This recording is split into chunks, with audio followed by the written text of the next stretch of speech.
was among those speaking at a press conference that the PNP called to express concern about a number of issues, including what's been happening at the Kingston Public Hospital, KPH. He joins us now. Dr. Dawes, afternoon. Thank you so much. Appreciate you talking to us. Hey, good afternoon, and good afternoon to all the listeners. Boy, the irony of the situation must strike you the way. I mean, you came in some measure to significant national attention, having been the head of the then Junior Doctors, I don't remember if they called it that then, Junior Doctors Association, Jamaica Medical Doctors Association, calling attention to mold crisis in operating theatres and impact on patient care under the then PNP administration. And here you are. Don't know what it says about us as a country that we seem to be trying to solve the same problems over and over. We're a pothole patching country. It's 10 years ago, almost to the day, that we had to keep a press conference and highlight a lot of the deficiencies that were facing the doctors and patients, the staff in general. And here we are again. And a lot of the issues raised then 10 years ago are still relevant today. You don't get frustrated at that? It is frustrating, and I think that's part of the motivation why I decided to go into politics, because you realize that at different levels I've gone as far as senior medical officer. Your hands are tied because the policy decisions are what really make decide what where the money is spent and what are the priorities. And you have a situation where we're just not maintaining the plants, we're not cleaning the AC ducts, we're not servicing equipment, and we should have learned from Cornwall that an AC duct is a petri dish. It is a culture medium for mold, and if you have that situation brewing, then it's going to spread over time. You should know that if you don't maintain an AC unit, it's going to break down. And if you have an AC unit that is broken down in an environment that is humid, you're going to have your operating theaters being infested with mold. So now you have a situation where, they said a stitch in time saves 9. We missed several stitches. And it's just unfortunate that it is poor people who are suffering, because it's really poor people who can't afford to get any private care now, and they're the ones who are dying waiting for their cancers and their emergencies that are not severe emergencies. I'm looking at the mold assessment report on KPH. The conclusion says it's essential that mold remediation, be carried out immediately to reduce airborne mold spores to acceptable levels. Increasing ventilation by opening windows, wow, that's low tech, will help improve indoor air quality. Additionally, regular monitoring of mold levels and indoor air quality should be done every 6 months at least after the mold remediation to ensure long-term mold control. The Ministry of Health, though, and the Minister have said, since this report came out, they have said that they're dealing with it. This is being addressed. So why are you raising it now? Because there is being addressed and there's effectively addressing. So when Cornwall, when the issues at Cornwall came to light, firstly they were blaming the staff that they were faking it and their symptoms weren't real. Then they downplayed it and said it was restricted to only one area. Then when they tried to deal with it, experts told them to go in a particular direction. There was an overruling of those experts, and they brought in some Chinese robots to clean the vents. Now, when you have vents that are blocked up from the 1980s, and you have a robot stirring up all of that waste and residue that has been in the vents, it is going to just dig up a whole bunch of spores, and it allowed everything to spread through the hospital.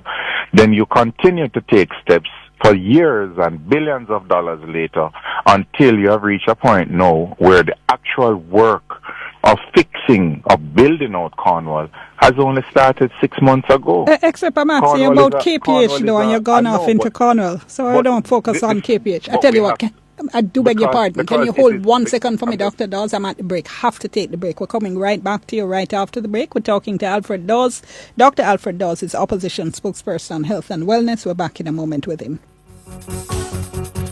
All right. Thank you so much for staying with us. We continue with you now on Beyond the Headlines. I'm DIONNE Jackson-Milo.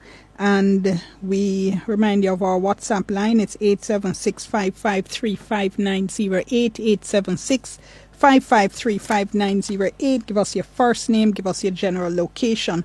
We're talking to Opposition Spokesperson on Health and Wellness, Dr. ALFRED DAWES. He's been raising a number of concerns in relation to the health sector. We're talking about concerns about mold at the Kingston Public Hospital. Now, last week, Health Minister Dr. Christophe Dunn spoke on Radio Jamaica's hotline.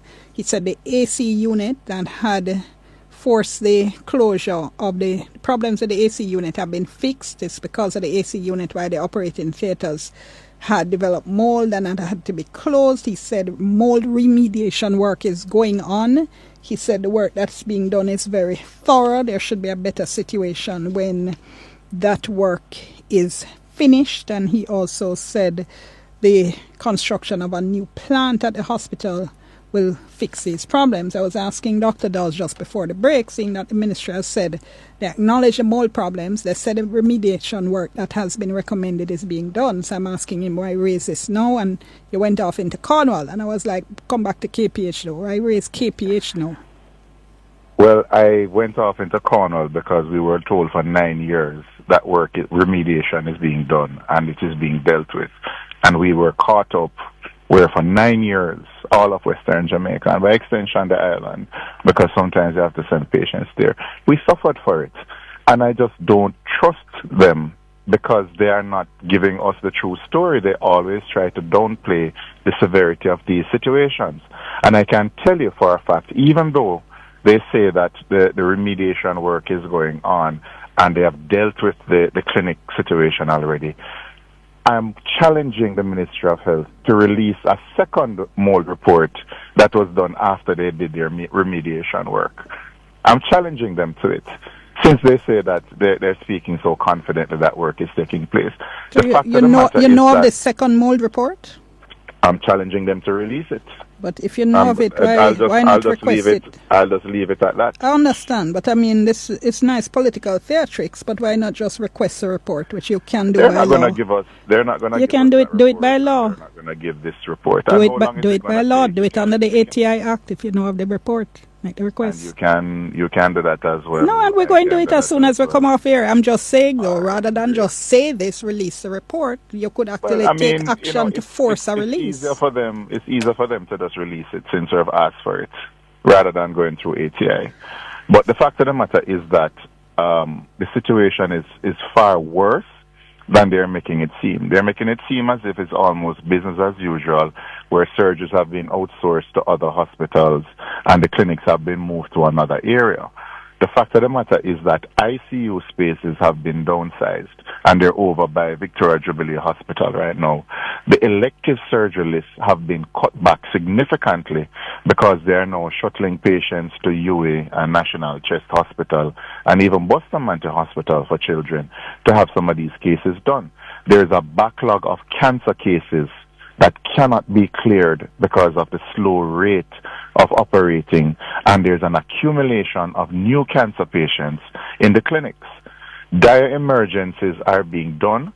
Less dire emergencies have to wait until they become sick enough to be considered dire emergencies. That is the situation that's taking place. When you transfer a patient to a Type A hospital for critical care, they're supposed to go to ICU. Now, when you transfer a ventilated patient, they put them on the wards and change the breathing circuits because they have to accept them. Sorry, the staff are very. So I'm not understanding the process you just explained. What's the problem? So a Type A hospital is supposed to accept the more complicated patients from the Type C, Type B hospitals all across Jamaica. Right, because they have all of the specialties and the support staff to effectively deal with those patients rather than a rural hospital with not many resources. But when you transfer the patient from those rural hospitals, those Type Bs and Type C hospitals, and you think that you're sending them to a tertiary care facility that is Type A and has better resources, the patients are in many instances worse off because they're just put on the wards with regular patients. Now, the problem is that a lot of the doctors and the nurses, they are afraid to speak out because they're terrified of victimization. So I'll get examples of what is happening, and they're asking, please highlight this, because they're making it seem as if things are okay, and they're not okay. The staff are concerned about the care of their patients, and it is being made to seem like there's a mold problem, and we're dealing with it, and in the meantime, clinic is there, theaters are there. But they're not telling you that they have scaled down services significantly, and it is almost a horrifying repeat of what took place at Cornwall, because I saw this in my very own eyes when the mold infestation was discovered at Cornwall. It is the same playbook that they're using. They're using PR to downplay what is taking place and make it seem as if the system is working. And it's not. All right, our initial request for comment today, we're told nobody was available for today, but the word we did get from the ministry is that this, what you're saying, it's incorrect, that in fact the issues are being addressed and the other hospitals do have the facilities to do emergency cases. And this is exactly what I'm talking about, the PR response. Because you can say that the hospitals have the capacity. What that is saying is that theoretically they have the capacity. But the fact of the matter is that the doctors and nurses who are shuttling the patients to UA, to Boston, and to National Chest, they know that enough cases are not being done, and they're not getting through the list every day, and there's a backlog that is growing every week. The Ministry of Health needs to stop obfuscating and come clean and let people know what's happening. Because we are in a crisis mode. And they cannot build a strawman argument and force us to fight that strawman. We're going to constantly redirect public attention to the fact that services have been significantly scaled down, and KPH cannot function as a proper referral hospital for the rest of Jamaica. What do you want to see happen? They can speak about the university hospital, which a lot of patients who go there, they're sent back because they can't pay. What do you want to see done? I mean, the ministry is saying mold remediation is taking place, work is being done to fix it, but what more are you asking for? Stop the PR and gimmicks. It's as plain and simple as that. No. Come clean and let people know what is the level of service disruption. Let people understand that if they have cancer, they're going to take longer to get definitive treatment because there's no CT scan or MRI available. They're going to take longer to get surgeries. And if you are in an emergency, it is going to be more difficult for you to access care.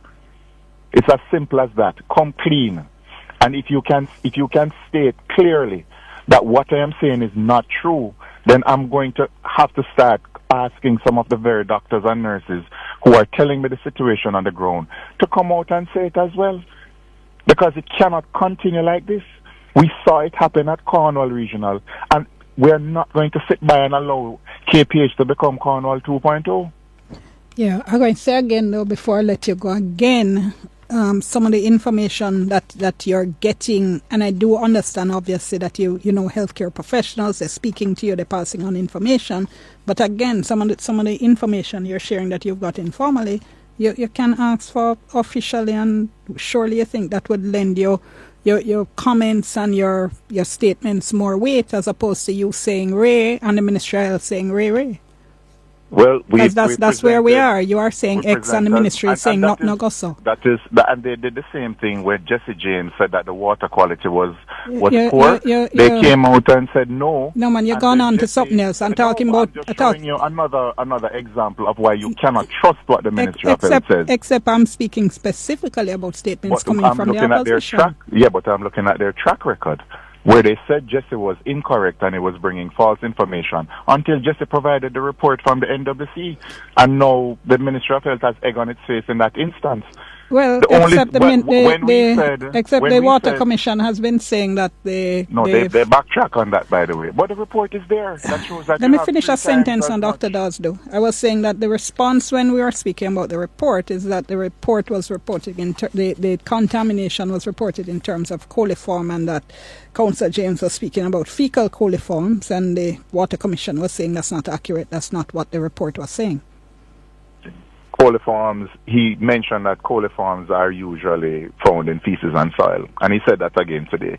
But we digress. I was just looking at no, what you're doing is ignoring the point I'm making. The point I'm making is we went through the report. I am simply saying that the Water Commission was saying the report was also nuanced in terms of how you read it, and that the way in which Councillor James was reading it was not entirely, was not complete based on how they report the information. I have a problem if I am drinking water where it is 3 times the upper limit of normal, the allowable levels of bacteria in that water. Wouldn't you have a problem with that, DIONNE? You keep dragging red herrings across the point I'm making. No, it's not red herring. I'm asking you. Actually, it's no man. My view on it is completely irrelevant. What I'm saying is that I'm merely suggesting to form their own opinion if they're comfortable drinking water with 3 times the upper limit of normal level of bacteria in it. And I'm sure they will. I'm merely saying, as I run out of time, that I think the public would be better served instead of a tit for tat with more substance behind the opposition's comments. That's all I'm saying.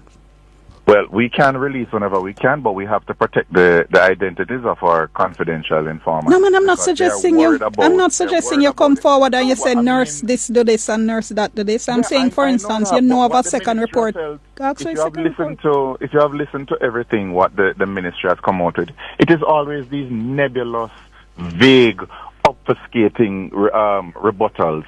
Oh, there, the capacity is there. We can do this. It was the same thing with the ventilators. Right. They made it seem as if we were making, harebrained claims about the ventilators, and it turned out to be true. Right. We had less than half of the ventilators that were donated or purchased working. I'm going to have to leave it there, Dr. Dawes. Always a pleasure talking to you. Always appreciate your time and your thoughts. Thank you so much.